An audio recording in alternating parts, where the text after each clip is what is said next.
Përshëndetje të nderuar teleshikues. Fjala përdoret si mjet komunikimi, si për paqe, ashtu edhe për luftë, por ndërkohë sa e vështirë është që të përkthesh fjalën e dikujt tjetër. Mendoj që është një nga artet më të vështira dhe mendoj që njerëzit që janë të aftë ta bëjnë këtë gjë duke përshtatur dy kultura të ndryshme për ta sjellë në nivel sa më të lartë, janë njerëz që duhen vlerësuar maksimalisht. Unë sot kam kënaqësinë që të kem në studio të ftuar përkthyesen dhe redaktoren Aida Baro. Mirë se erdhe. Faleminderit shumë, shumë kënaqësi. Kënaqësi dhe për mua që të mund të intervistoj, ndryshe nga gjithë takimet tona të tjera. Pyetja e parë gjithmonë që unë bëj në këtë emision është: a keni marshuar ndonjëherë për një kauzë feministe? Po, patjetër, fakti që pjesën më të madhe të librave që kam përkthyer, ose më saktë libri kryesor, që më ka ndryshuar jetën mua dhe që më ka dhënë shumë frymëzim, Muza e Hares, është një libër shumë feminist, më ka bërë të përpiqem edhe të shoh në marrëdhëniet njerëzore dhe të përkrah kauzat feministe. Edhe madje në shtëpinë botuese ku unë punoj, te Butimet Pegi, ne kemi një koleksion të tërë, një kolan të tërë të letërsisë feministe. Ndoshta nuk ka marrë pjesë në të gjitha marshimet feministe që janë bërë apo në protestat, kam qenë në disa prej tyre, por mendoj që secili jep atë kontributin e tij. Dhe unë mendoj që nëpërmjet përkthimit, nëpërmjet letërsisë, nëpërmjet sjelljes së disa autoreve që janë, shkrimtarëve që janë një zë shumë i rëndësishëm në ngritjen e ndërgjegjjes feministe, nëpërmjet librit, nëpërmjet letërsisë, mendoj që them që kam dhënë një kontribut sado të vogël. Aida, unë kam dëgjuar për ty të thonë që është përkthyesja më e mirë që ne kemi nga italishtja. Dhe ma kanë thënë njerëz që unë i vlerësoj shumë, pra nuk janë lexues të thjeshtë, janë lexues kritik dhe shumë të mirë. Dhe ma kanë thënë para se ne të njiheshim dhe të bisedonim dhe të ishim mikesha bashkë. Si është për ty? Të falenderoj shumë, sepse kuptohet që më bëhet qefi jashtë mase, por unë mendoj që ka përkthyes të tjerë, paktën nga italishtja. Unë personalisht kam redaktuar Agim Toksanin, që mendoj që mësoj prej tij realisht sa herë që redaktoj, se si e kthen fjalën, si arrin domethënë ta përcjelli, si i qëndron besnik autorit por pa humbur shqipen.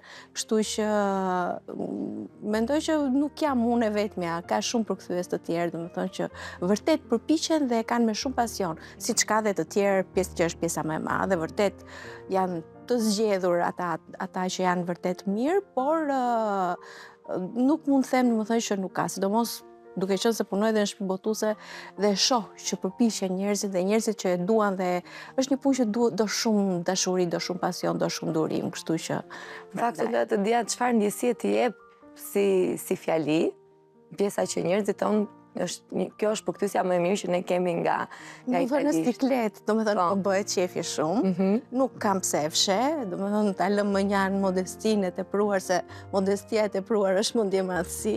Më bëhet qefi shumë, por më vë shumë para përgjegjësisë, sepse kam ndjenjën e detyrës se kam shumë të fortë.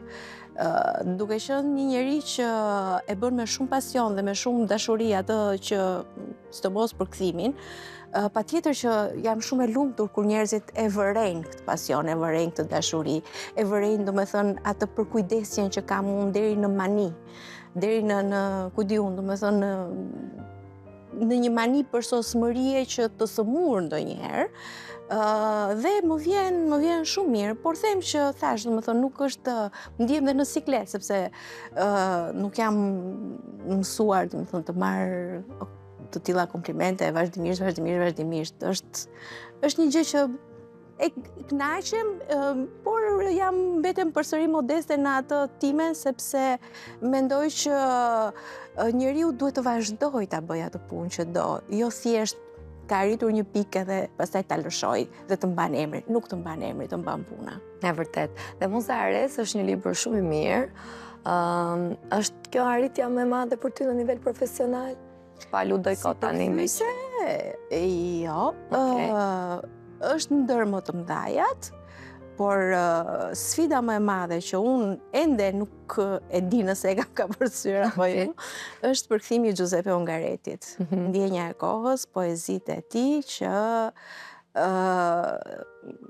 thash, domethënë, atë pasionin për letërsinë, për poezinë, për dashurinë, për të bukurën, për artin, domethënë, unë jam zbrazur tërësisht kur kam përkthyer atë dhe prap unë kam frikë nëse kam arritur ta kthej ashtu siç duhet apo jo. Sepse Ungareti, duke qenë edhe një poet hermetik, i fshihet të jep simbolin nëpërmjet një fjale tjetër, një alegorie, një melodie, dhe duhet shumë punë që ta zbulosh. Domethënë, unë kam vuajtur, realisht kam vuajtur, edhe fizikisht, sepse më dhinte këtu brenda kur e lexoja dhe nuk arrija ta kuptoja, dhe kam shpletuar shumë, kam studiuar shumë. Dhe shpresoj, domethënë, që me atë vërtet unë derisa des do jetë një nga ato punët që do jem kështu e friksuar nëse do dali dikush dhe më thot, Aida, shiko se këtu te ky vargu ja ke kputur kohën për shembull. Bazuar dhe në atë që ti the vlerësimin dhe për përkthyes të tjerë. Dhe sa e rëndësishme është që ti mos të japësh shumë nga vetja, pra ti qëndrosh besnike personit që ti po përkthen.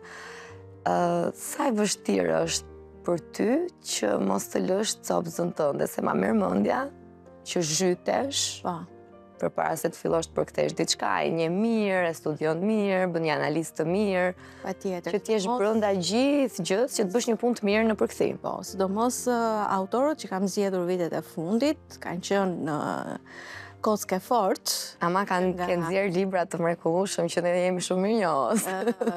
Domethënë i kam dashur shumë dhe kam pasur fatin e mirë që t'i zgjedh vitet e fundit, kam pasur luksin që t'i zgjedh autorët. Dhe patjetër që është një punë shumë e madhe që ti të dalësh nga vetja dhe të futesh në lëkurën është si puna e aktorit. Ti e ke bërë dhe vetë. Sa e vështirë është, domethënë, të heqësh dorë nga hina dhe të futesh në lëkurën e një personazhi tjetër. Dhe edhe puna e përkthimit kështu duhet, kështu e imagjinoj unë, ose kështu e bëj unë, kështu e mendoj unë. Pra, një përkthyes nuk duhet të ketë stil, se dëgjoj her pas here që ky është stili im.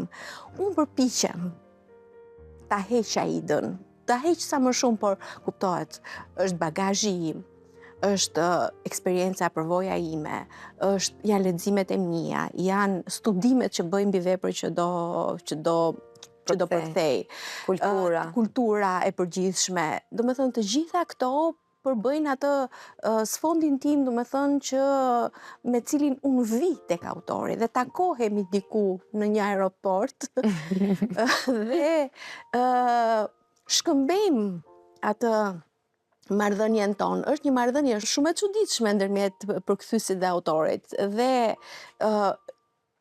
ideja është sa do ta arrin ti ta asgjësosh veten tënde, edhe të flasësh, të bëhesh ventriloquist, që të futesh, domethënë, në barkun e tij dhe të nxjerrësh atë që ka dashur të thotë. Të ndodh për shembull siç ndodh aktorëve që ku di unë të jetosh atë periudhën e jetës si Moravia? Pra ta përthithësh aq shumë atë sa ndoshta jo, nuk e kam kuptuar veten. Ose të ndryshesh gjuhën e folur. Okej. Po. Domethënë, nuk e kam kuptuar veten deri në ç'pik e kam ndryshuar.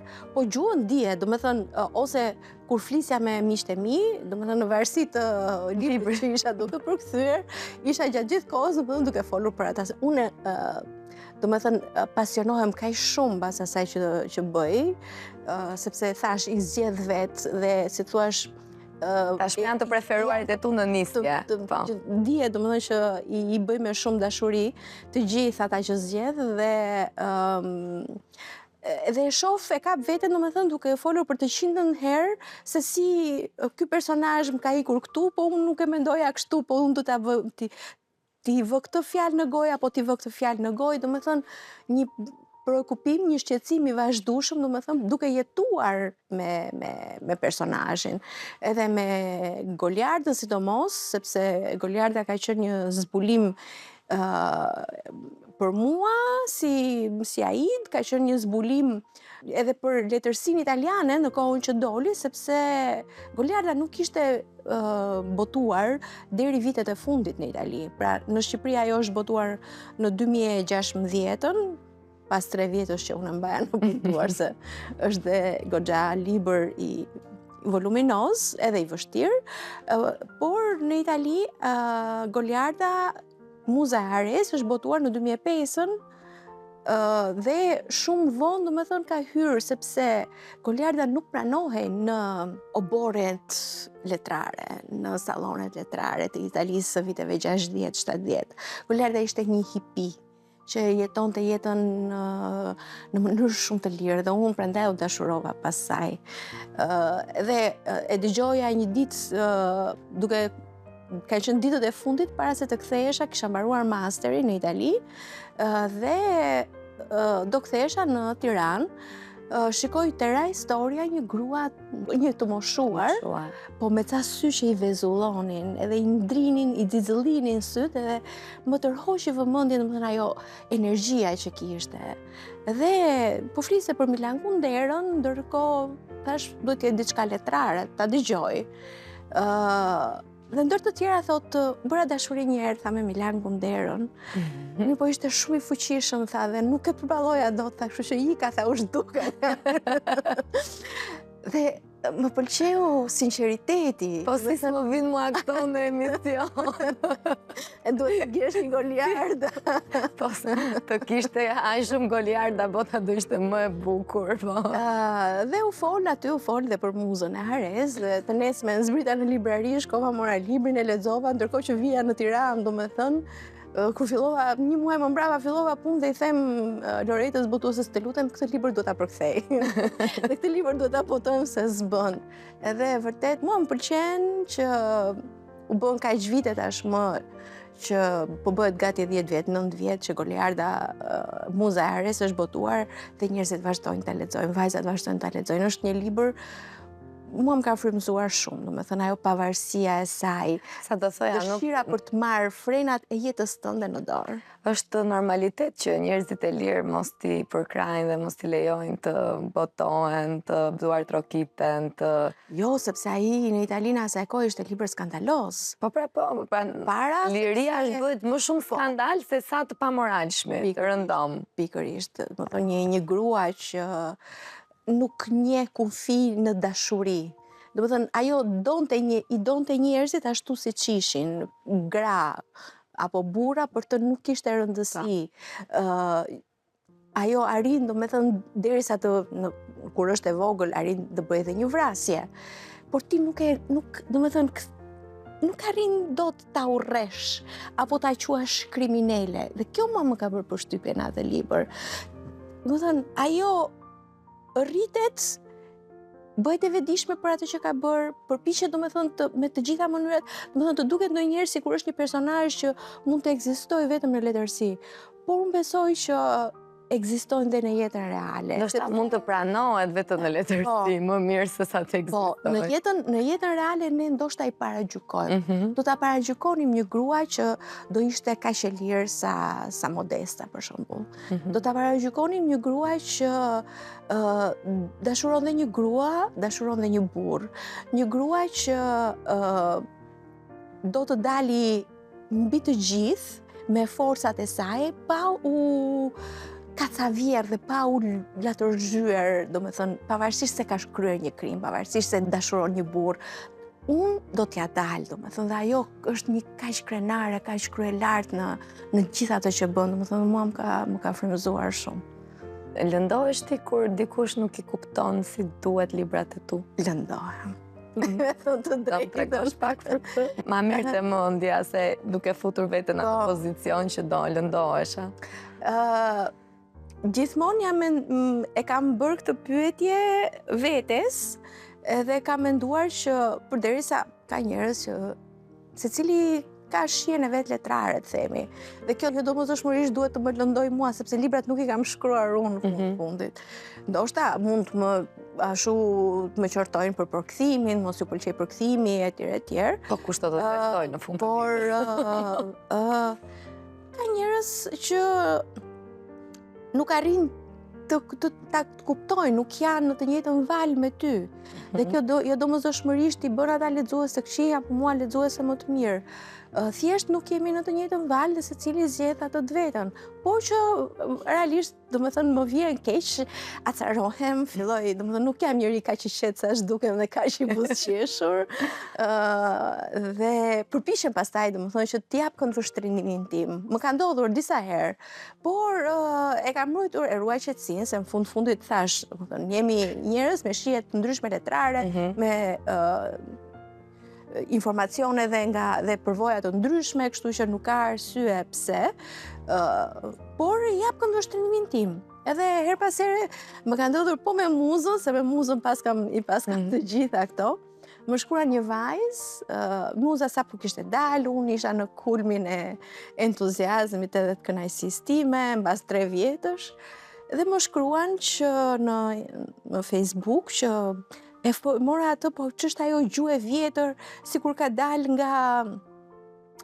nga golëmi si gjyshi im, nga golëmi i Gjirokastrës, me atë gjuhën me mejtime, edhe pra nuk arrinte të kuptonte rritjen e personazhit. Po, jo, më bëri të kuptoj edhe diçka. Faktikisht, gjyshi im është nga golëmi i Gjirokastrës, nga lindur alter egoja e gjyshit. Dhe unë kam futur, sidomos te pjesa e vjetër dhe siciliano, domethënë që e kam bërë me dialektin e jugut, kam futur atë gjuhë që unë kam dëgjuar kur kam qenë e vogël. Domethënë ajo ka qenë stresëzuar brenda meje, sepse unë realisht nuk e di nga më vinin ato fjalë. Dhe pse mos ta fusim në fund të ditës? Sepse jo i përkonte shumë. Aty është një personazh mashkullor, Carmine, që është qehaja, ai është një burr shumë kryelart, është një burr që e di, domethënë, ku e ka vendin. Dhe bie në dashuri me Modestën. Dhe kuptohet, domethënë, që ka një marrëdhënie shumë të vështirë me njëri tjetrin. Por patjetër që nëse unë do ta bëja në gjuhë letrare atë, domethënë, do t'i humbista e karakteri burrëror. Gjithë imazhi bi. Ndoshta ai mund të duket paksa si lab. Por që nuk mendoj, domethënë, që sicilianët janë më të buta apo janë më të egër se sa lebri. Ama e kemi edhe këtë ne, domethënë unë për shembull komedinë hyjnore e preferoj gegnisht. E kam ashtu në turin tim, ashtu e shijoj. E kam lexuar në të dyja variantet. Dhe shoh një lloj intimidimi që ne dialektin ton, të jugut ose të veriut ose të çfarëdo lloj krahine, kemi një tendencë ta vlerësojmë. Jo, mendoj që dialektet janë pasuri. Patjetër, sidomos pastaj kur të vjen dhe në përkthim që do vlerësuar edhe më shumë se ta të shkruash në dialekt. Unë do bëja vetëm një dallim këtu. Vërtet dialektet janë pasuri, por duhet kuptuar regjistri i autorit. Pra një autor që nuk shkruan në dialekt, unë nuk do isha dakord që të përkthej në dialekt. Pra mos të bëhet qëllim në vetvete shfaqja e dialektit, pra të marrë formën e një gjuhe tjetër, një gjuhe që është më vete, një gjuhe që është jashtë shqipe, ose të quash atë shqipe, nuk e di, domethënë ka disa tendenca. Unë mendoj që patjetër që është një pasuri, unë vete kam përdorur, domethënë, por në funksion të autorit. Se na vjen turp nga dialektet. Nuk besoj që na vjen turp. Jo. Unë shoh që shumë njerëz intimidohen, mundohen të ndryshojnë dialektet e tyre, edhe kur vinë nga një qytet tjetër, mundohen sa më shumë që ta zhbëjnë veten dhe madje janë të gatshëm të mësojnë një dialekt tjetër që është shumë larg. Ndoshta kjo vjen nga përvoja personale se cili, domethënë ti do të bëhesh pjesë e një grupi të caktuar njerëzish dhe shkel intimitetin tënd, shkel veten tënde, identitetin tënd për të bërë si ata, për të bërë ngjashëm si ata. Por një njeri që është, si thua, është solid në identitetin e vet. Dhe sa ka nga këto njerëz? Po besoj që ka. Domethënë, unë nuk mendoj që ka njerëz që janë shumë të paktë ata që duan të tjetërsohen për hir të shumë arsyeve të tjera, por jo të ndjehen inferior nga dialektet. Madje unë njoh njerëz, domethënë, që e përdorin dialektin enkas për të rënë në sy Dhe kjo është gjëja që e dëmton letërsinë, siç e mendoj unë. Pra, një autor që ka shkruar dhe që është stilist, si Ungareti është stilist italishtes, nuk e ka mësuar italishten në shtëpi ai te gjyshja, dhe Ungareti ka një gjuhë shumë të lartë italiane. E ka ngritur, domethënë, në nivele shumë të larta. Dhe kur përkthehet në dialekt, domethënë, i humbet intelektualiteti. I humbet intelektualiteti pikërisht. Me kuptoj.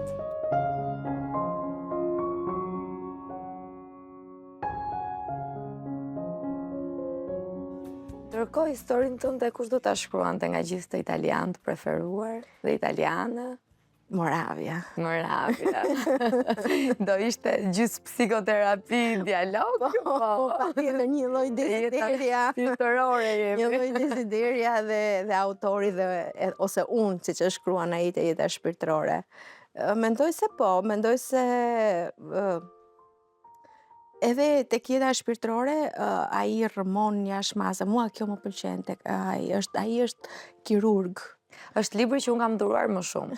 Nuk e di se sa libra nga jeta shpirtërore unë kam dhuruar. Nuk ta shpjegoj dot, me kam humbur numrimin.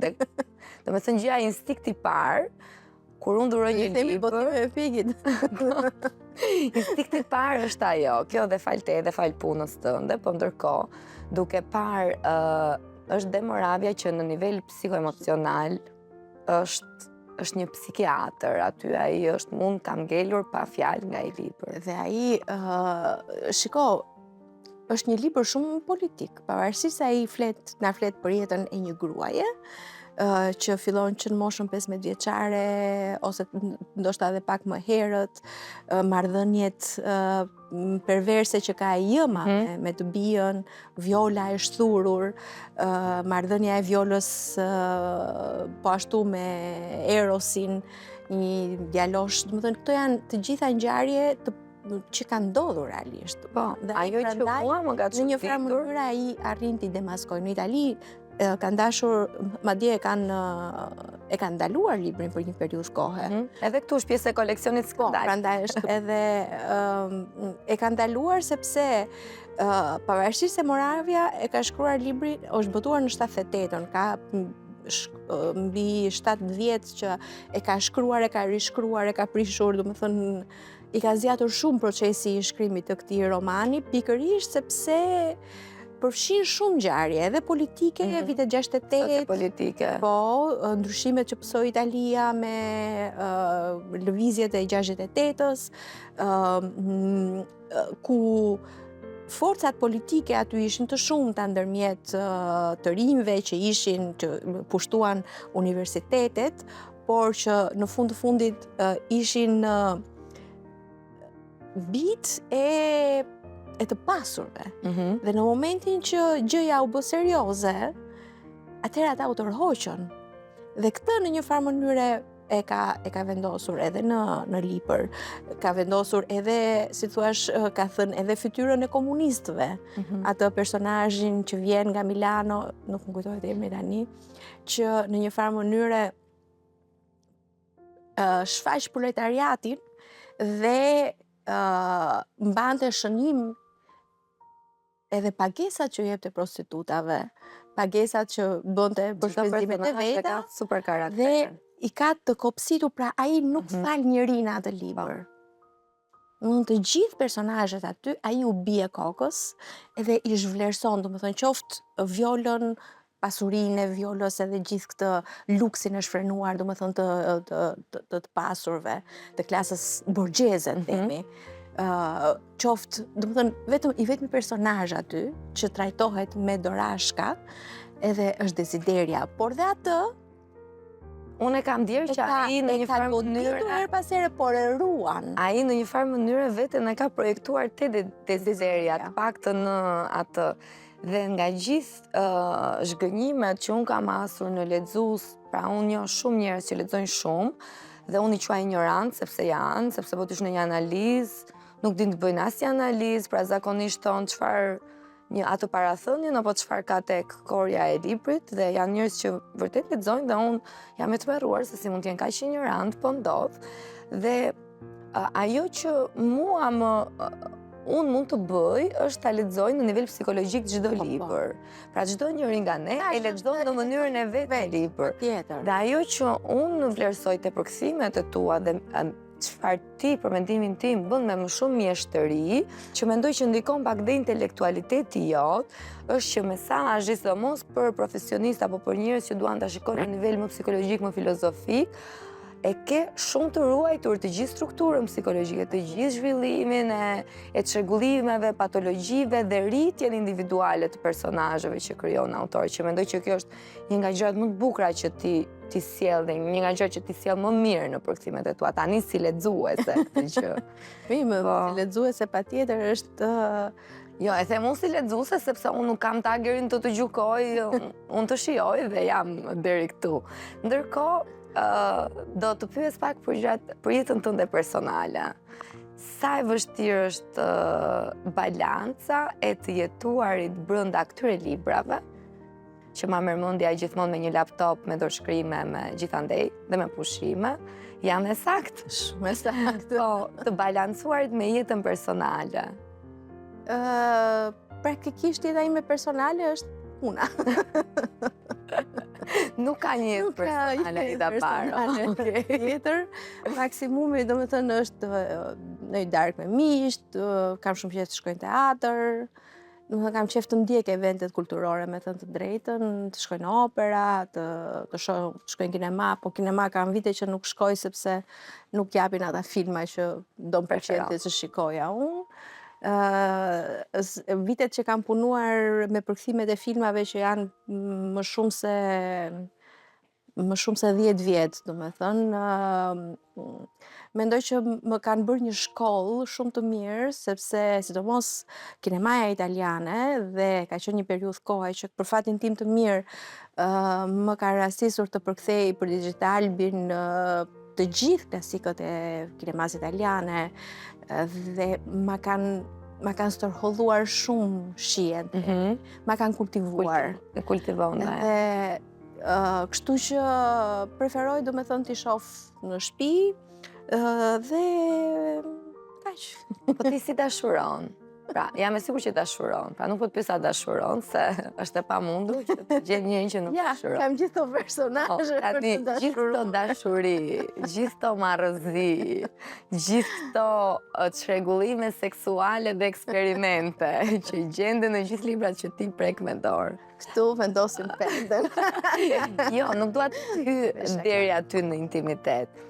Pra, mendoj që a dashuron ti më bukur se ato të tjerët që nuk punojnë kaq thellë me këto personazhe? E ke menduar ndonjëherë që unë dashuroj? Fakti që janë vetëm ndoshta nuk është se dashuroj dhe është bukur. Po ndoshta njerëzit e tjerë nuk din ta kuptojnë sa bukur dashuron ti se pa mbrojtë vetëm këtu.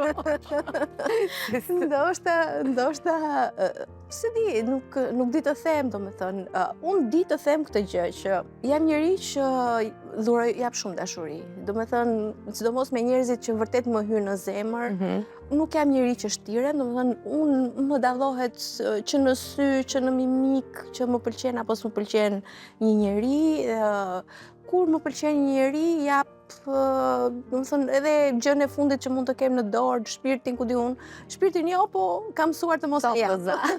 Po za shpirtin. Shpirtin kam mësuar të mos e jap më, por Aida është kjo që është, domethënë, letërsia, këto janë gjërat që unë dua, këto janë gjërat, domethënë, unë nuk kam skeletrin e l'armadio, domethënë, nuk kam asgjë të fshet.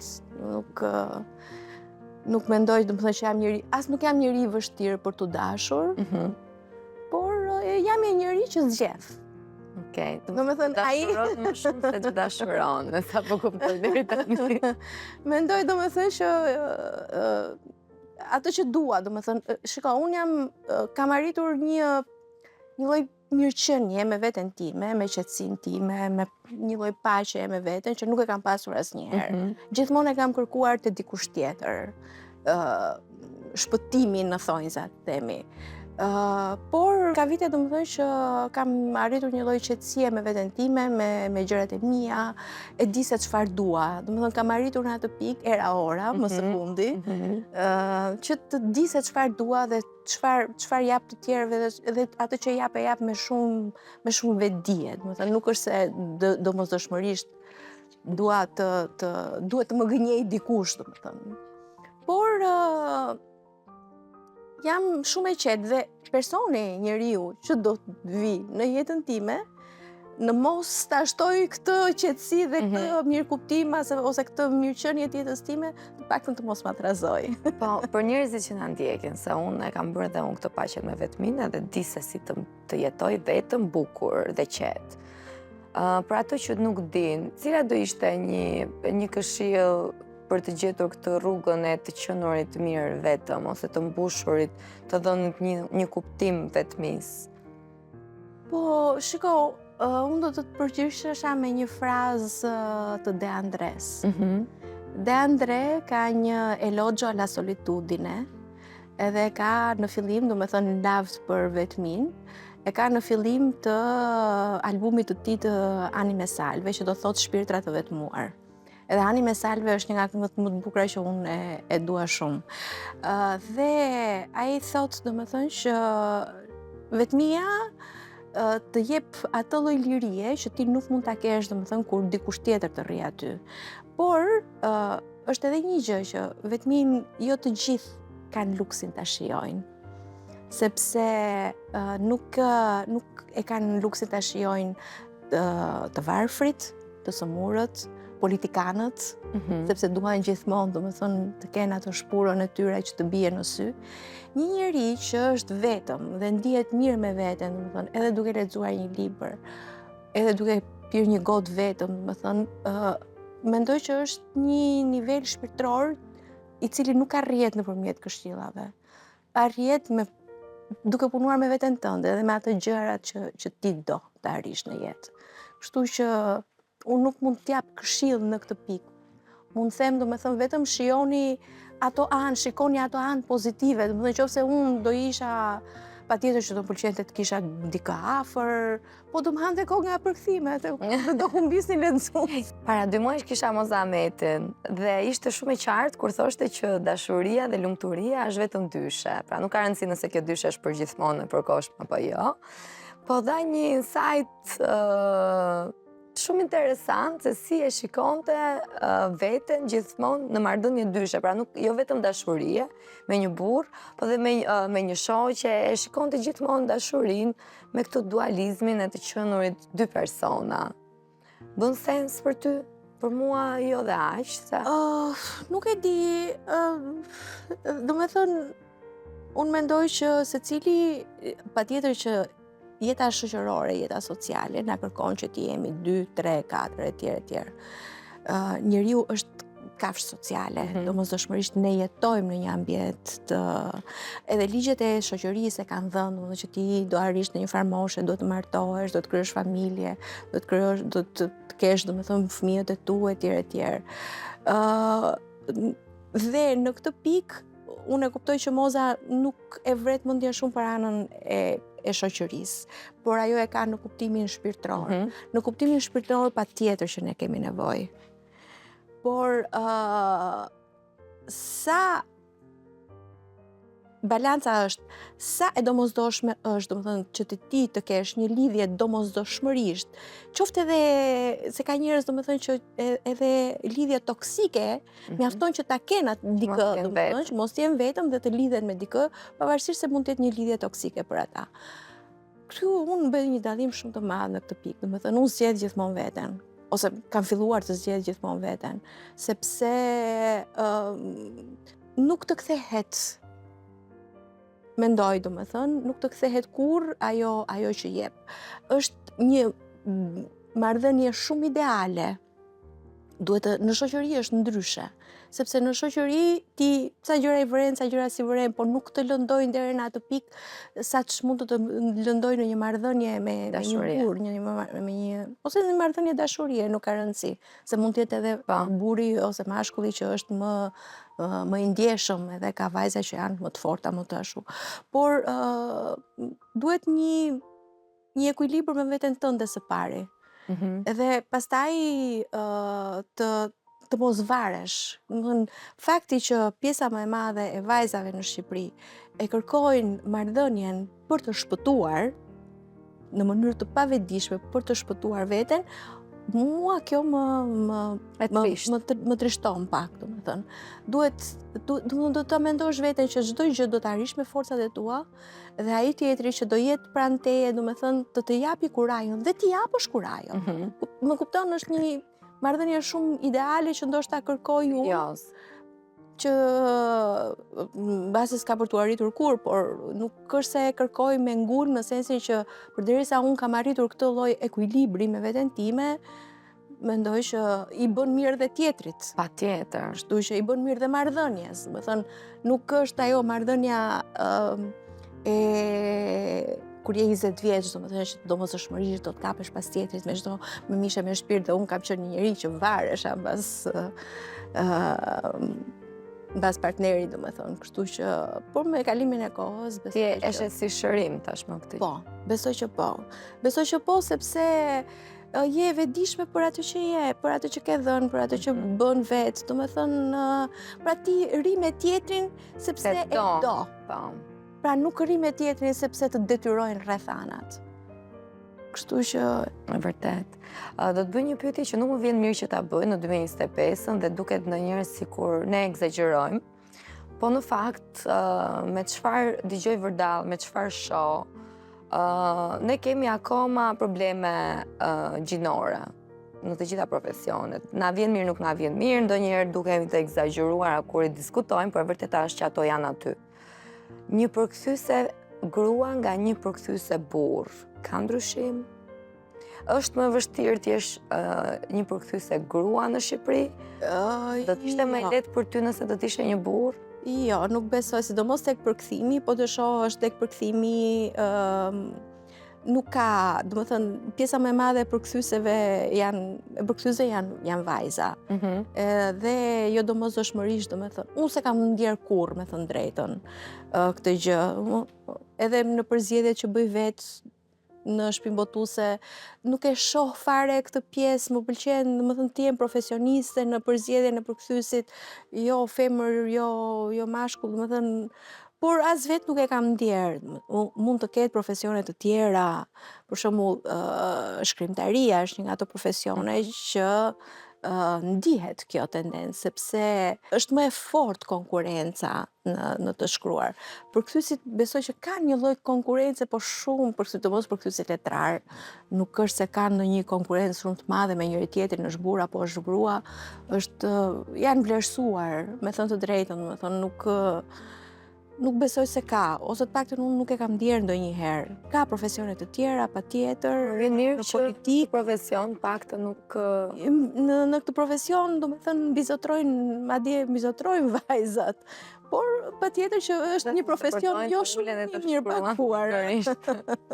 Duke shtuar që nuk paguhet shumë, duke shtuar që do shumë kohë që të bësh vetëm një produkt të vetëm, për të cilën merr pak para. Do shumë kohë dhe përkthyesi letrar është ndër më të keq paguar. Ne që dolëm te paratë. Të filloj të ankohem unë? Po, mund të ankohesh sa të duash, ne nuk t'japim para, por të dëgjojmë dhe të vëmë në dispozicion kamerat, s'kemi para për vete këtu, kështu që mund të sajmë vetë hallet. Artit e kultura jemi në këtë. Kush i paguan artistët, kush ka nevojë për artistët në fund të ditës, dhe konceptin tënd për paranë. Sepse unë jam shumë e sigurt që shija jote, njohuritë tua dhe besimi që kam unë në intelektualitetin tënd, besoj që sa vjen me moshën dhe rafinohet. Pra nuk është ashtu siç më ndodhe mua dhe i ndodhe gjithë njerëzve që punojnë me veten e tyre. Si do ta përshkruaj ti paranë?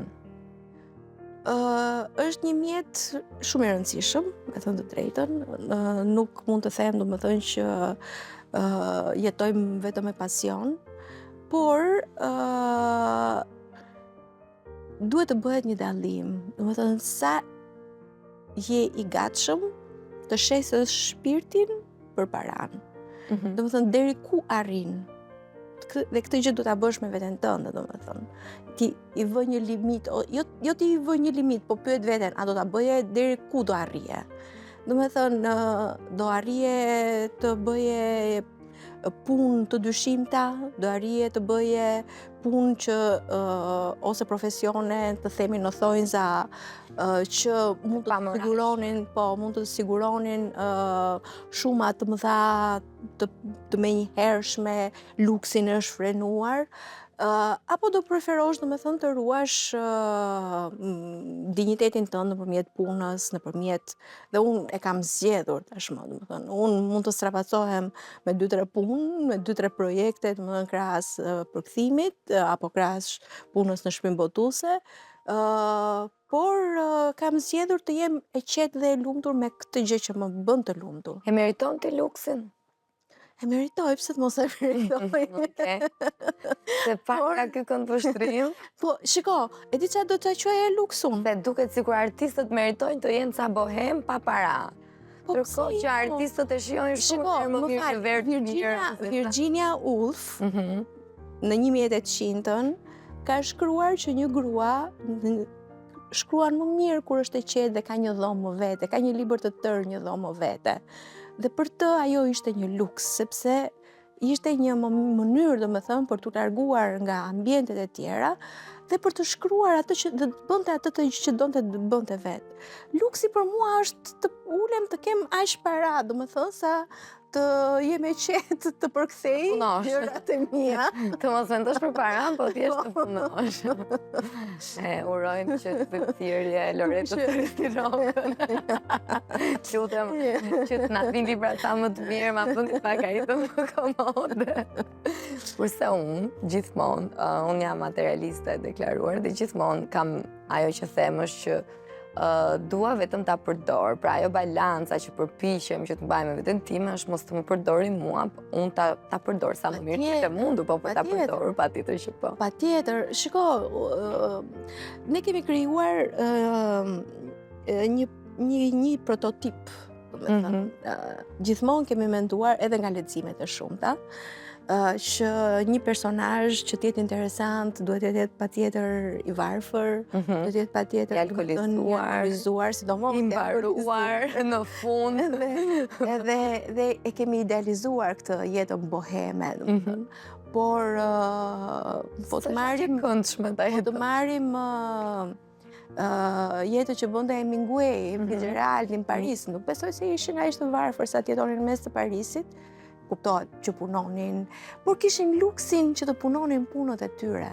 Punën që donin. Punën që, domethënë, bërin shkrimet e tyre, tregimet, romanet. Hemingway patjetër që ishte edhe gazetar, shkonte në luftë. Pra ndiqnin në një farë mënyre pasionet. Ky është luksi. Pra të kesh aq para sa të ndjekësh pasionet e tua. Kujtove këtë pasionin e thjeshtë e Ani Erno, që thot nëse jam e saktë se unë tani përpunoj marrë psikologjikisht dhe i harroj dhe emrat e personazheve dhe thot kur isha e vogël, mendoja se luksi ishin perlat edhe peliçet.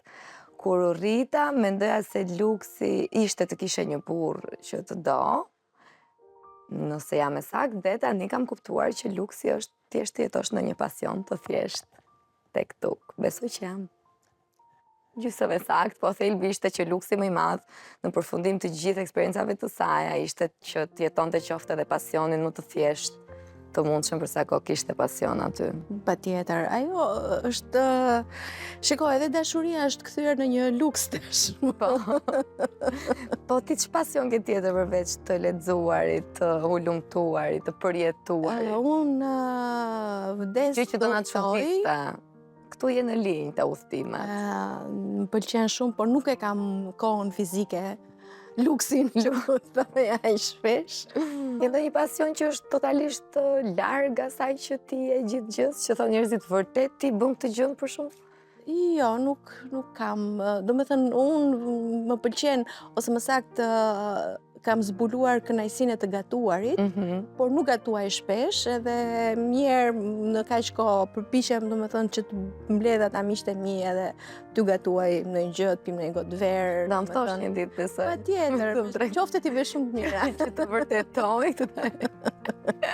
Nuk di të gatuaj ëmbëlsirë. Të dalet në kulinarin, dua ta vërtetoj. Nuk di të gatuaj ëmbëlsirë, po që qoftë ti qaj. Unë e përfiturova që kemi shumë të mirë. Se ti po shkuan dhe unë në kushinë.